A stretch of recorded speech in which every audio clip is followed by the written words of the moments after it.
Hi hello it's me എന്നാ നാളെ ഇൻഷാല്ലാ നോമ്പാണ് കേട്ടോ. അപ്പം ഇന്നും കൂടിയുള്ള ബ്രേക്ക്ഫാസ്റ്റ് എന്ന് പറയാൻ പറ്റില്ല, കാരണം എനിക്ക് മാത്രമേ ഇവിടെ നോമ്പുണ്ടാവുള്ളൂ, ഇവർക്ക് രണ്ടുപേർക്കും ഉണ്ടാവില്ല.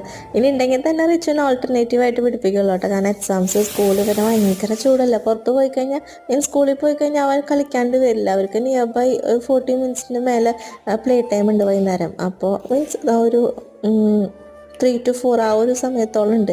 അപ്പോൾ അത് കാരണം അവർ നന്നായിട്ടത് മാക്സിമം യൂട്ടിലൈസ് ചെയ്തിട്ട് വരും. അപ്പോൾ കുഴഞ്ഞിട്ടായിരിക്കും വരിക. അപ്പോൾ പിന്നെ നോമ്പും കൂടി എടുത്തു കഴിഞ്ഞാൽ പറ്റൂലല്ലോ.